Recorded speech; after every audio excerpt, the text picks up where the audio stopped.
Hello আপুরা, কেমন আছো? তোমার জন্য আজকে আমি আবার একটা ইজি রেসিপি নিয়ে আসলাম। চিংড়ি মাছ সবাই ভুনা করে খাও, আমারটাও ওরকমই, কিন্তু একটু অন্যরকম, মশলাটা একটু অন্য দিয়েছি। দেখো তাহলে, যারা একদম চিংড়ি মাছ পছন্দ করো তারা এইভাবে খাবে। চিংড়ি মাছটা তেলে ভেজে নিতে হবে, একদম বেশি কড়া ভাজতে হবে না। ভেজে নেওয়ার পরে এই তেলের মধ্যেই আমি আবার পেঁয়াজ কুচি দিয়ে দিলাম। আর একটু তেল লাগবে, তেল দিয়ে দিচ্ছি। এখন একে একে আমি অন্য মশলাগুলো দেবো পেঁয়াজটা যখন একটু ভাজা হবে। দেখো, কাঁচামরিচ, টমেটো, টক দই, পেঁয়াজ বাটা, হ্যাঁ।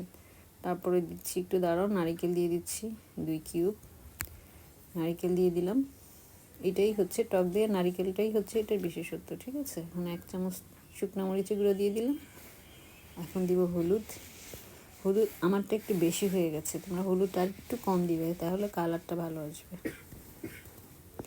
ঠিক আছে। এখন দেখো, এটা কষাবো, লবণ দিয়ে দিচ্ছি। দেখো কষানো হয়ে গেলে আমি একটু টমেটো দিয়ে আবার একটু ঢেকে দিব। তারপরে একদম টমেটোটা যখন মজে যাবে আর মশলাটাও আর একটু মাখো মাখো হবে, তেল ছেড়ে দিবে, তখন এটা ধনেপাতা দিয়ে পরিবেশন করব, হয়ে যাবে আর কি। দেখো, এই যে হয়ে গেছে আমার মতে, আর একটু ঝোলটা টানলেই আমি তুলে ফেলবো।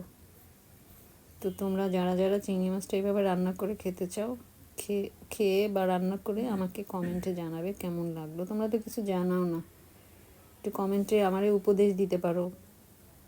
তোমরা কিছু জানতে চাইলে জিজ্ঞেস করতে পারো। তো টমেটো, এটা ভুনাটা, মাছ ভুনাটা তোমরা খেয়ে দেখো কেমন লাগে।